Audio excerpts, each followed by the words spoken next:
Welcome. One of the fundamental principles in Yiddishkeit, in Judaism, is free choice. That we are not forced to do good or forced to do bad. We have the ability to choose what we want to do and how we want to behave. We have to do something, we're supposed to, we're forbidden from doing certain things, but we're not forced into it. We have free choice. That's the concept of schar and einish, reward and punishment. Right? Reward and punishment is, let's get the microphone in here, but the reward and punishment could only be given if you had the ability to choose. If you were forced to do the right thing and you did it, why would you get rewarded, right? If you were forced to do the wrong thing, why would you get punished, right? So because we believe in reward and punishment, we also believe in the idea of free choice, because it goes together with it.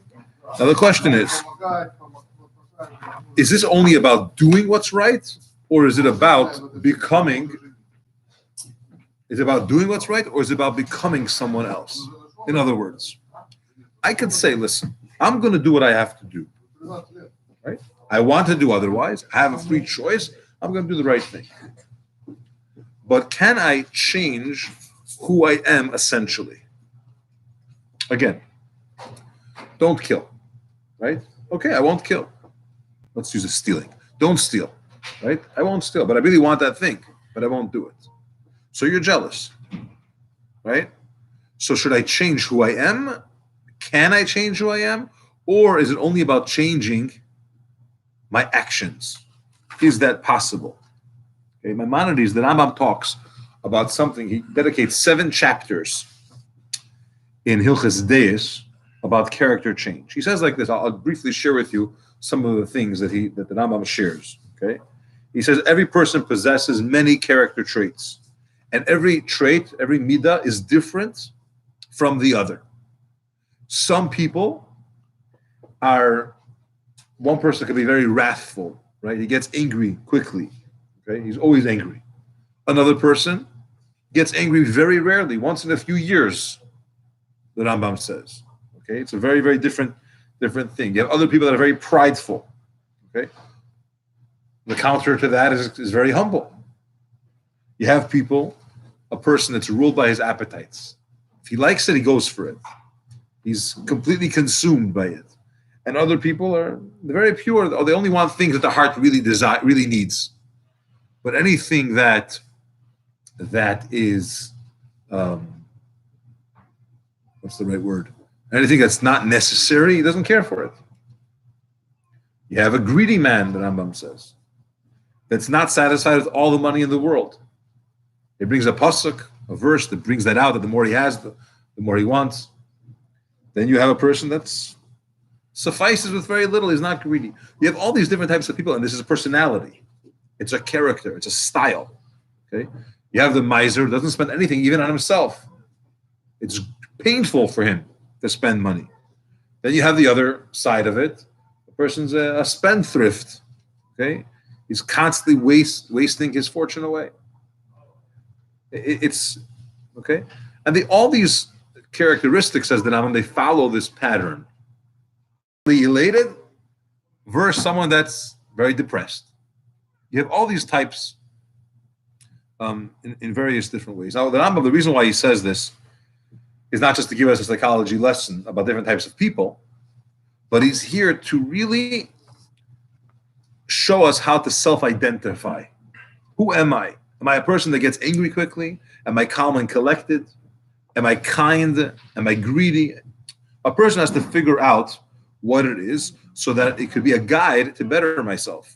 So the Rambam is giving us all different types of possibilities or scenarios of different characteristics. So I could say, who am I? And I could refine myself. And the Rambam in Shemona Prakim, he says, nobody is born with a certain skill. You develop it. He explains it at great length that certain people are born with a certain disposition. You have a tendency, you're a hotter type of person, and therefore with a little bit of training, you can be very, very strong. You have other people that are born in a different way, and they can still do it, but it'll be much harder for them. In other words, you have personalities that you're born with, but it requires effort to develop.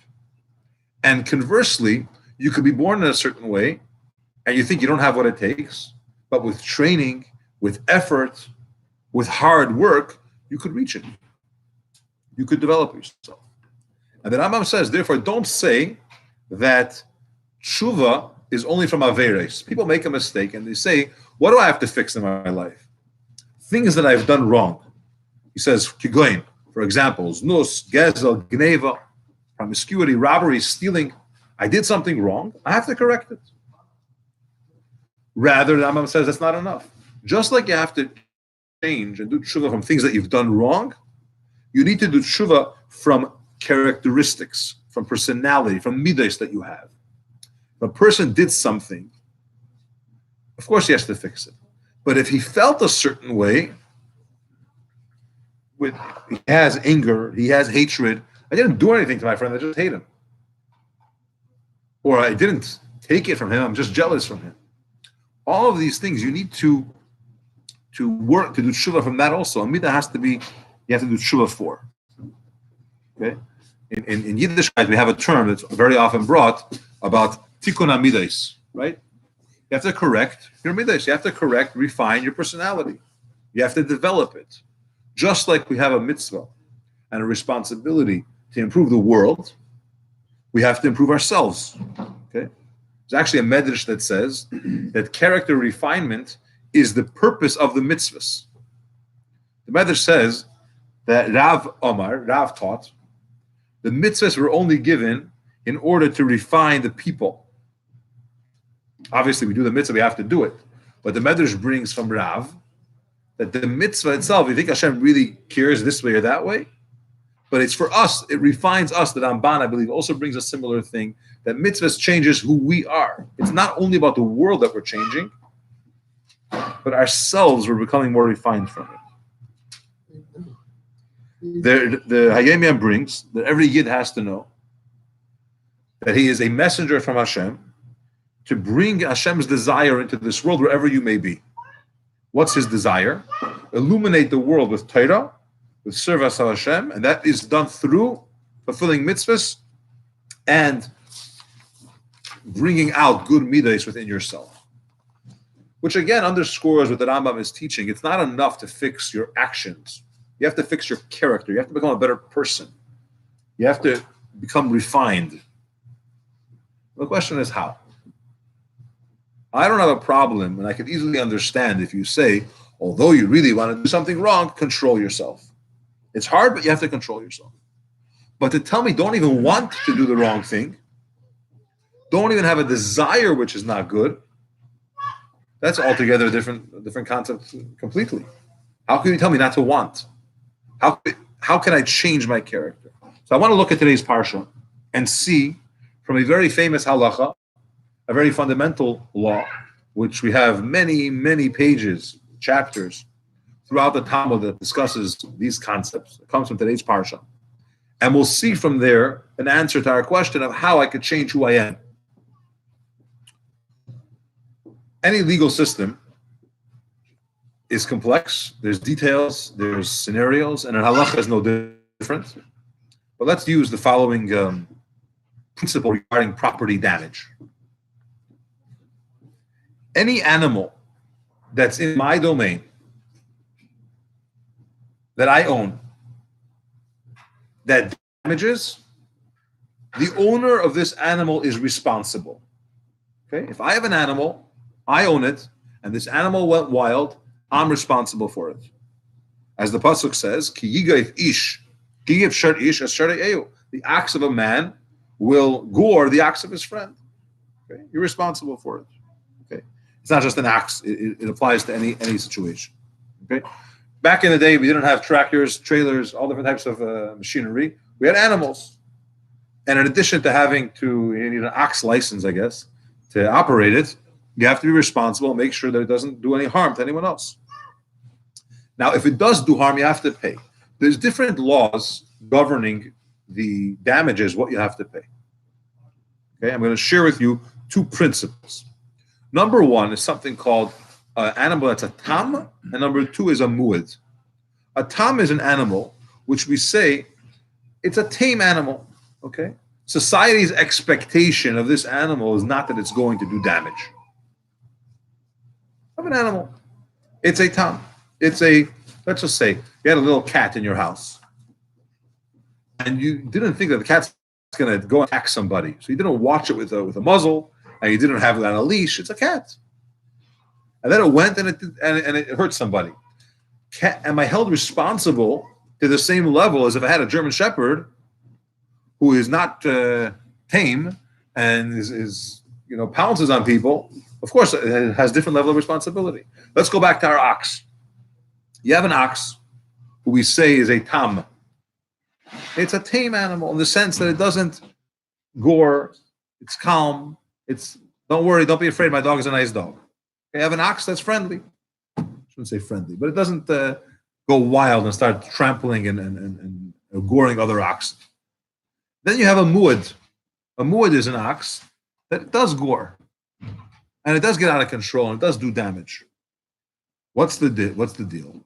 So if your animal is a tam, it was an ox that doesn't, it's not dangerous and hurtful, and it goes and it damages your animal or your property, you only have to pay half. Someone else's property, right?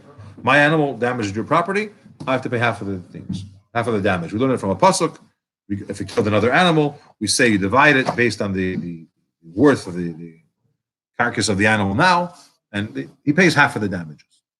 But if this is a muad animal, if it's an animal that is already known to be a damaging animal, and I, as the owner, should have been more careful because I know my animal is wild, then I have to pay the whole thing.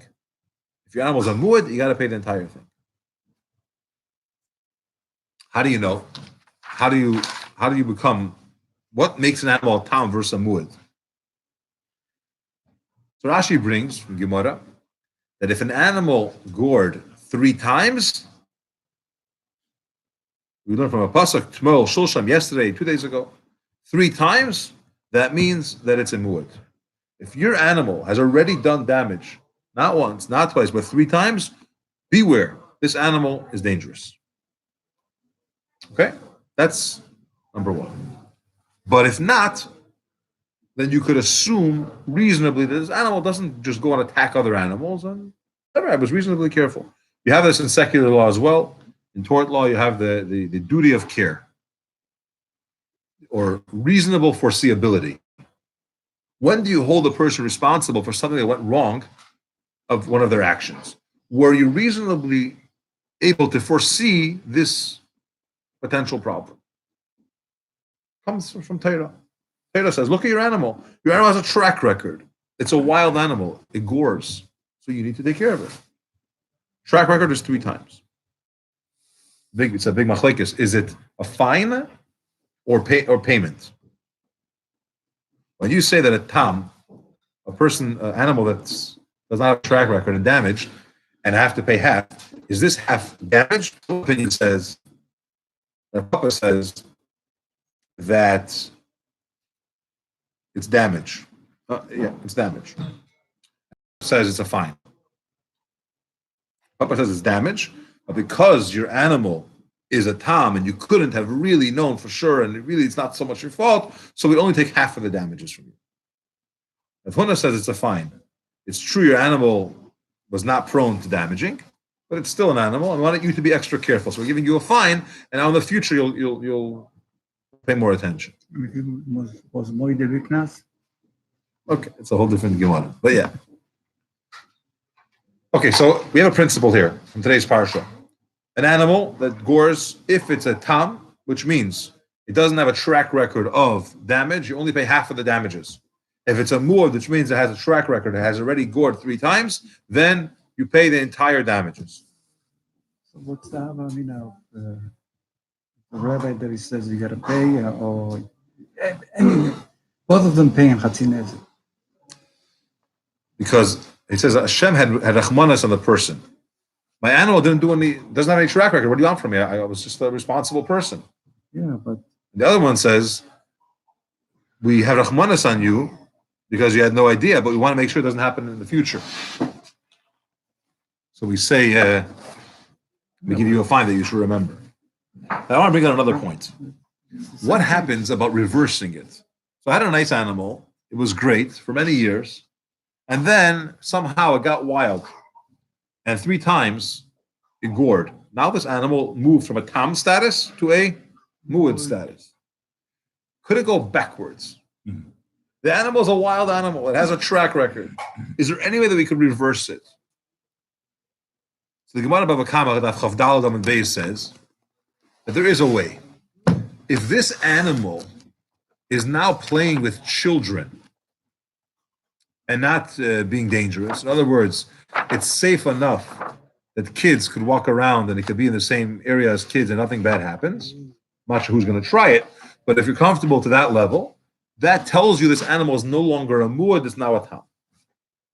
So even an animal could change from its wild state to a calm state. Now there's another example, and get this, it's pretty amazing. It's called Shinoi Rishus.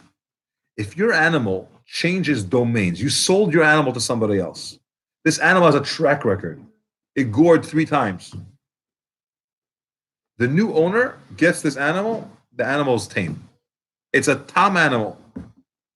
Whether he bought it from you or you gave it to him as a gift, Shinoi Rishus changes the status of the animal. Now, the Meiri says, why is this the case? I mean, what happens? The same animal. You owned it or I owned it. Who cares?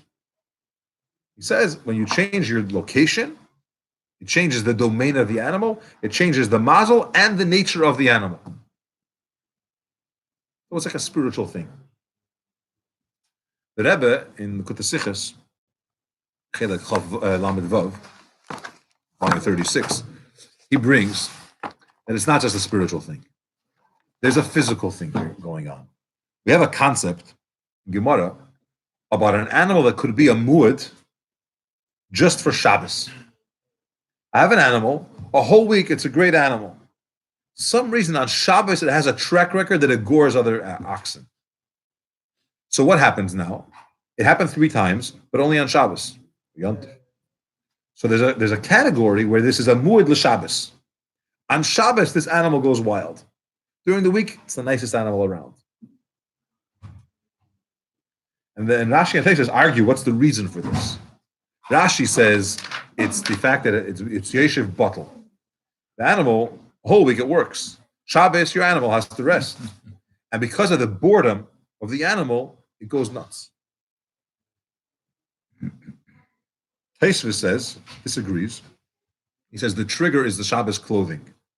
The owner wears Shabbos clothing on Shabbos. It's different, and it causes the animal to behave differently. So says the Rebbe, changing location is not some kind of spiritual mazel that changed only. It's a physical thing. It's a new owner. This owner behaves differently. He probably guards the animal more, and it causes the animal to be less wild. The animal, the owner, it's a different area, a different environment, and there are different triggers. And just because he used to be a wild animal, it does not mean that it's going to have the same thing in the new domain by the new owner. On the contrary, it could go back to its original status. It could change its status. Because halacha says, the Rama brings it la halacha, shinoi rishus, changing domain through sale or gifting, changes the animal's disposition. Fascinating thing. Okay, how does this apply to us? We asked the question in the beginning that we all have free choice. And the free choice is that we have to change mistakes that we've done. And the Rambam brings, it's not enough just to change your mistakes, but you have to change who you are as a person. Your character you have to change. How can I change my character? So let's use the same thing as we did for animals. Okay? We all have an animal soul. And every animal soul has its own characteristics. You have a nefesh habahamis, one person, his animal soul is very soft and weak. It's like a sheep type of animal. Okay? Then you have animals that are very brazen. and it's more like a goat. Okay, huh? Shouldn't say brave. Okay, different ones, right? A very strong one. It does everything his heart wants. That's like an ox. That Marash brings in Torah Shmuel all different types of animal souls and what they represent. There's the sheep animal, there's the goat animal soul, there's the ox animal, all different types of animal soul. Okay? Why we have this comparison? It's not to denigrate ourselves. It's that we should learn from the way Torah treats animals, right? That I could also manipulate my inner ox or my inner goat. I'm a sheep. I really enjoy soft grass, and I need to have very good food. And that's my drive. If I don't have it, I don't do well, etc. Or I'm an ox. Anyone gets in my way, I completely destroy them. I have to know this, and I also have to recognize that I could change it. I could modify it. How could I modify it? So there's a pasuk in Koheles that says, "V'ra'isi, I saw, wisdom is greater than folly, than silliness, like the superiority of light over dark. Light is better than dark, right? Right, so the kasha, really? Shleima HaMelech, genius. How do you figure this out? Light is more than dark. What's this chidusher? Oh, light is greater than dark. So the Alter Rebbe brings in Tanya, what's special of light over dark? Light changes darkness, not through fighting the darkness. You could hit it with sticks, you could throw stones. Darkness is not going to go away. You light the light just by nature of being light, darkness leaves. We have to not necessarily fight the negative character that we have. We have to light a fire. We have to turn on a light. We have to change the reshus, change the domain where you are, and go into a light place, which means a new environment. The lesson that we have here is to change your midas. You have to change your domain. I don't mean change, go to a different place. Change your surroundings. Maybe start going to shul. Maybe start learning. Bring some light into your life because the environment triggers it. And an animal could change. An animal has a track record. According to halacha, we're going to charge the owner full price for his damages. But you moved into the neighbor's barn, all of a sudden he's back to normal. Why? Because the neighbor's environment is different. And a person is impacted by his environment. He's impacted by his reshus. And we have the ability to make our reshus change. The Gemara in Rosh Hashanah says that there are 4 things that rips up a person's decree in heaven. If someone has a bad decree against him, chas v'shalom, there's 4 things that could rip it up. Tzedakah. When a person gives charity, it changes decrees. Tzi'aka, crying out, davening to Hashem, changing one's name, and changing your actions, your behaviors. All of these changes, says the Gemara, brings about it. Now, changing charity, giving charity, of course, it brings change. Tzedakah has a schus, right? Davening to Hashem, of course, it's going to help. But changing a name, how's that going to help? His name was Chaim, and I made his name Moshe. How does it change anything? The Rambam says part of tshuva is I changed my name to say I'm not the same person that used to do that type of behavior. It's not me. I'm a different guy. Yes, I did all these things. I'm the same person, but I'm so transformed that I'm not the same. That's the idea. Shiner Reshus means my name is changed. I don't mean change your name from one name to the other name, but change your identity completely. You're a different person. You have people, and I've met people, and I'm sure you all have as well. You see somebody, and you know them from the past. You see them today. It's a different person. They've gone through a transformation night and day. It's possible. It's like it's a new you. And this is the idea. We have free choice, and we have to control our actions. But we also have to transform who we are. Just like an animal, by Shiner Reshus, changes from a muad to a tam, can change. Similarly, a person, we could change from the negative characteristic to a positive one by changing our environment, by changing the reshus that we're in. Thank you for joining. Have a wonderful Shabbos. Please share this video, subscribe, like.